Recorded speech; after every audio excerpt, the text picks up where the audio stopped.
Hello and welcome to the G3 Pulse podcast. On this episode, we're focusing on second-party publishing and the roles these partnerships play in the iGaming industry. And joining me to discuss this subject is Dominic, Chief Product Officer at Fincore. Dom, thank you very much for coming on. Hey William, thanks for having me, and well done on the surname. That was a great first go. Oh, thank you very much. It's not like we discussed it beforehand. So the premise of 2PP propositions, if that's how you pronounce it, is that they enable studios to create games on a platform free from the stress and effort of distribution, running servers, and so forth. So the natural place to begin this discussion would be to tackle how these agreements are structured. So would you say that there's a template to these kind of partnerships, deals structured in a universal way, or do they differ from one to the next? So there's traditionally been a pretty established pattern. So typically, a studio comes to a 2PP platform provider, and there's a couple of different models. I guess we'll discuss them in a bit, but really where we help with the build, help with distribution, and help with the operational management. And typically there's a rev share in place to share with some of the success of those games. We are seeing that changing a bit now. What we're seeing is a few more kind of variants on the model. So a good example would be operators coming to 2PP partners and saying, "Hey, look, we want to have a 2PP capability as part of our offering. We perhaps have access to some unique IP, or we have access to some interesting studios who are just up and coming, some new ideas." In those cases, there's sometimes more of a ongoing flat fee or a flat fee combined with some kind of revenue share as well. So but for the classic studio model, yeah, very much an established revenue share model in place. But that said, people are coming now with different arrangements, and there's all kinds of variants, as you can imagine, on that basic pattern. And presumably these second party partnerships tend to be with newer and smaller content studios, otherwise they have the capacity to run servers and distribute in-house. It's a discussion that we have often with interviews is that, you know, we want everything to be in-house and we want to have our own processes in place. But would you say there are also instances where perhaps when more established studios get in touch with you and want to go down this path? Yeah, I think it's I think that traditional view of we must try and have everything in house is beginning to change a bit. Look, if you're a studio, whether you're small or big, what you want to focus on is making fantastic content, making the best games you can. Your world is to be brilliant and creative and disrupt and do all those kind of things. That doesn't always sit well with having to run 50 integrations and a server room and, you know, first and second level support and 24-hour responses and things. So actually we see studios coming, you know, realizing that this partnership can be a long-term thing. Either they grow with it. You know, I look at our relationship with Instant Win Gaming and what they've built in the lottery space. So they've come from being a small studio to one of the biggest players in that lottery content space. We've worked with them for 9+ years, and we've done that because we've always had the ability to take that pain and complexity away from them and let them focus on what they do best. So I think that is changing. I think we're also realizing that with the right partnership, studios think, well, actually, it's kind of beneficial to me to have somebody I can offload this to, but also somebody who maybe can kind of help me deal with more complex challenges around game engines and some of the things that building games, which can really sort of take weight away. We also see that for some bigger studios and some operators, having an overspill, you don't always have one platform, one system, and having the ability to have somebody you can turn to when you've got a crunch on, when you've got a bunch of games coming out, is also helpful as well. And kind of lastly on that one, a great 2PP platform will have a lot of good integrations already, a lot of access, a lot of distribution. So sometimes rather than having to manage that, you kind of think there's new opportunity. Maybe you want to try a new market, which you're not currently active in, but you find a partner who's got access to that market already. A 2PP platform can get you in there, in which case, why not work with them for the time being? And if it turns out to be a great market, then maybe you'll take it in-house. We've got a quite interesting position on this at Fincore. So we actually have the ability to license our source code. So what we find quite a few studios are thinking is, look, I want to work with a 2PP partner for those benefits we talked about, but actually I'm worried long term I'm not going to have control of my destiny. So we put the ability to have that source code license on the table, meaning that people can work with us confident that they can get going quickly, get games live quickly, but long term they will have the opportunity to bring it in house if they want to. think it turns out that sounds great in principle. Actually, most of those studios keep going with the service because, hey, look, it works, and if it ain't broke, why fix it? And with the licensing of source code, is that something that's unique to Fincore, or is it something that others, competitors, if you will, in the space that offer 2PP partnerships are offering as well? I'm sure if I say it's unique, I'll have 10 emails telling me it's not afterwards. But it's pretty unusual in this space to be, to take that approach. We think it's quite a mature approach to take. We think it's the right way of working in a positive collaboration with studios and with operators to have that opportunity. But I think we're pretty unusual in doing it. I'm looking forward to being told otherwise. And in your role, as what we've discussed so far, is slightly been technical, but it's been more on the kind of commercial side, how these agreements are structured. So where do you come in as Chief Product Officer? Are you part of that sales process in terms of talking about how the collaboration could work from a technical point of view, or is that somebody else's remit? So we've got a commercial team who go out and find these partners to work with and work out who's best and who we should be doing business with. The role of products in this is to make sure that there's a really usable, strong platform to work with. So, the most important thing for studios in this space is knowing that they can build their games smoothly, they can get them through certification first time, they know the engines do what they need to do, the client integration piece is quick and easy, and actually that means having a platform with low friction. So we work really hard on the product side of this business to make sure that we've got all the right tools in place, the right interfaces, that we run it in the background. I mentioned before taking away complexity. So the job for the 2PP platform is to be a really easy to use, fast to develop platform. We find that actually, as much as if you're a studio and you're looking for the right platform to go with, you care about rates, you care about the price, of course, so that's important. But actually, there's no point having a percentage less rev share to pay if your game's going to be 2 months late, if it's going to take your client side engineering team 3 months to make it work with the back end. There's that percentage goes away very quickly if you're not getting content live. So our job is to really kind of build that and make it just as easy as possible for the studios. And what are those friction points that you're typically coming across? So it's about building the game engines the right way. If we're making sure the engines we're building perform exactly as expected, 10, 15 years ago, game math was pretty straightforward. It was a parse sheet, you had a few tables in it. It was pretty straightforward to get right. But now, with this explosion of different, mechanisms, whether it's crash games, whether it's, kind of games that take the kind of megaways type pattern, whether it's games with cascading symbols, game math gets really complex. Having a team at the back end who can read and understand game math and build the engine right is really important, and it's a real skill to have, born of experience. So that's one of the key areas of friction, and the other is really just the operational kind of day-to-day and experience. So making sure that the test servers are available, making sure that you're exposing the right back end to be used with the game client integration. It's all those pieces that go on in that cycle. There's a lot of backwards and forwards between the studio and the 2PP platform, and things need to be running really well and really smoothly. But really, it's game engines and it's probably client integration is the key areas. And Fincore offers two variants, if you will, of these 2PP partnerships. Don't get me wrong, I know that there is flexibility and each partnership is different, but it's game engine services and full build, both of which require creating either a game engine, game client, whatever it is, from a math sheet. Could you just talk me through that process and what that's like? I have absolutely no idea where you'd even begin with that. Yeah, let me pick up on those two different models you talked about.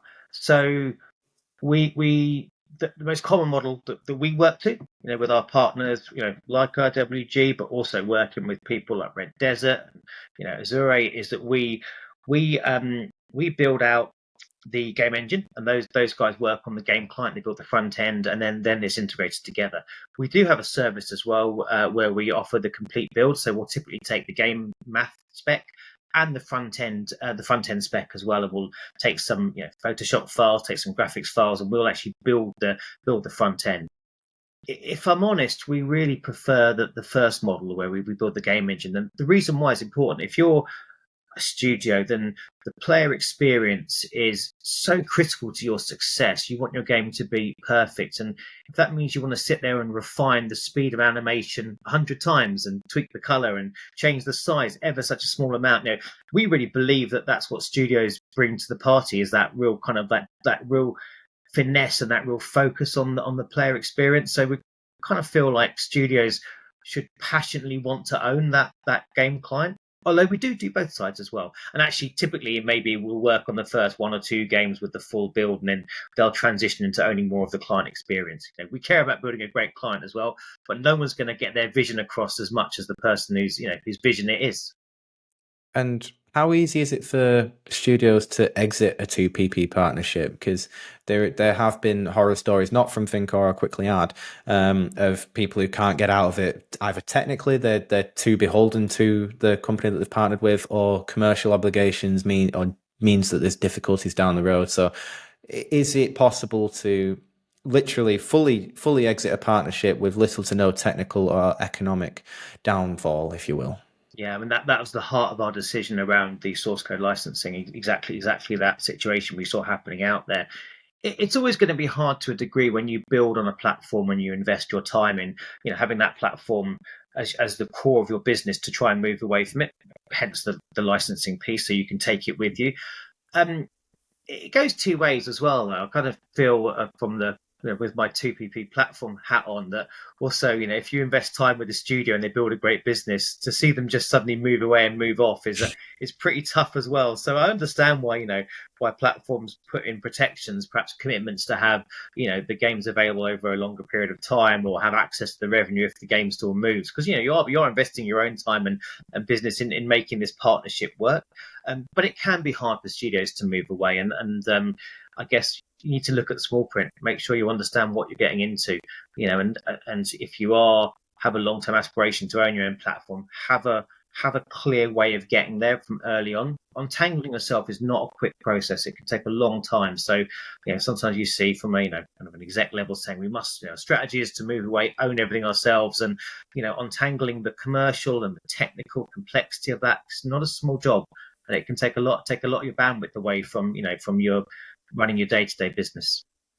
And you've touched on a few of these factors in your responses so far, but just to kind of drill down into it a bit further, what would you say studios are looking for in a second party partnership? You kind of touched on efficiencies and fast integrations and what have you.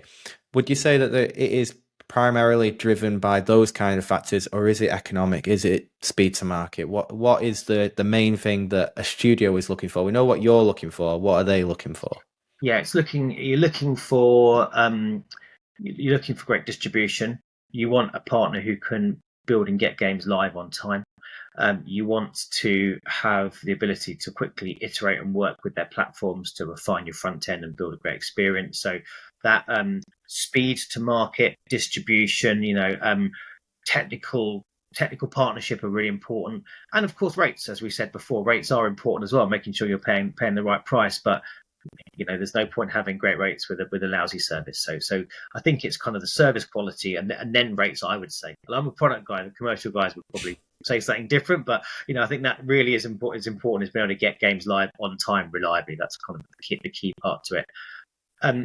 I think also to flip that question around, and you mentioned a bit about what we're looking for, but for us, it's a really important part of being a platform provider is picking the right partners to go with. Who are you going to work with? And for us, what we see a lot of studios come to us and come to other platforms with some nice ideas, things that look pretty neat, but the studios need to know there's a demand for it. They need to do their homework, and they need to come to us and say, look, here's the operators we've been discussing with. Here's some commitments we've got on the table as well. And you need to know that they can execute and they can turn a great idea into a fully formed game with all the quality that's involved. So I'd say it's a bit like blind dating. It's kind of both sides are looking at each other and saying, hey, is this going to work? Is this the right thing for me? So it's definitely a two-way process, that selection. We're looking for people who can deliver quality games and have the distribution of those games and the commercial partnerships ready to get them out there and get them live. If you build a game, you want to see it go live in lots of places, and they're looking at us and saying, are you the right partner from a rates point of view, but also are you the right partner to service us as well?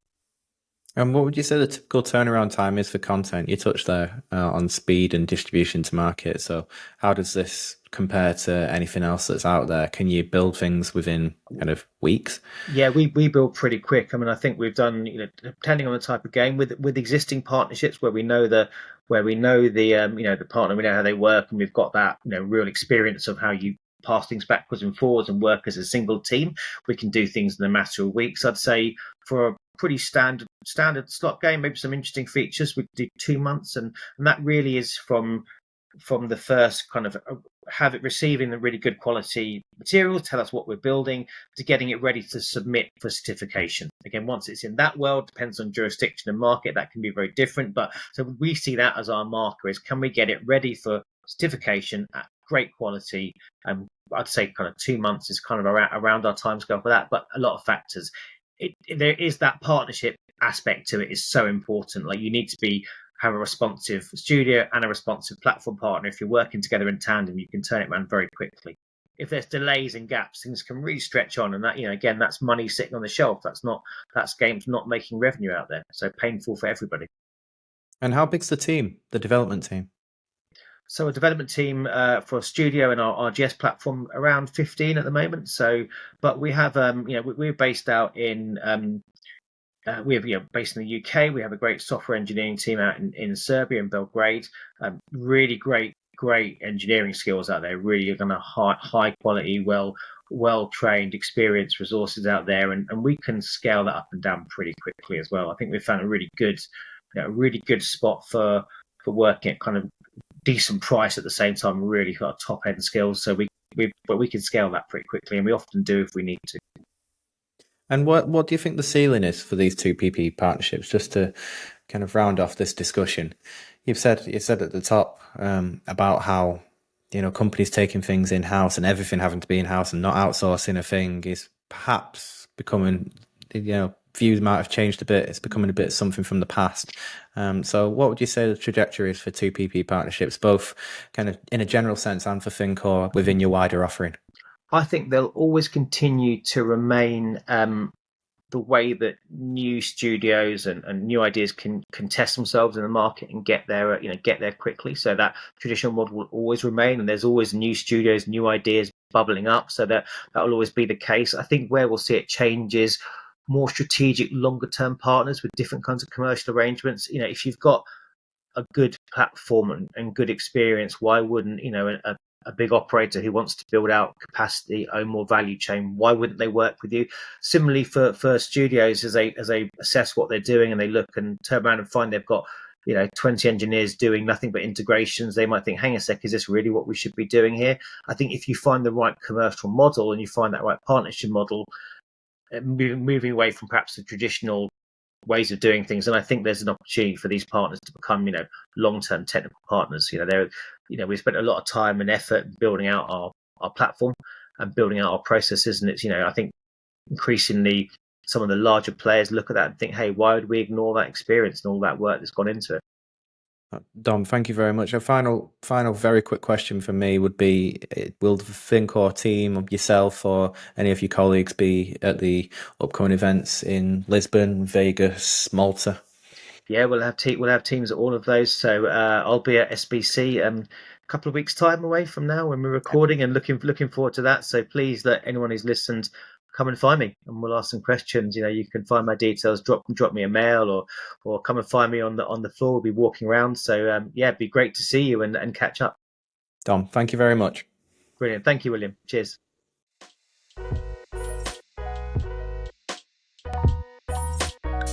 I hope you enjoyed the podcast. If you want to watch more, why not subscribe to our channel somewhere here.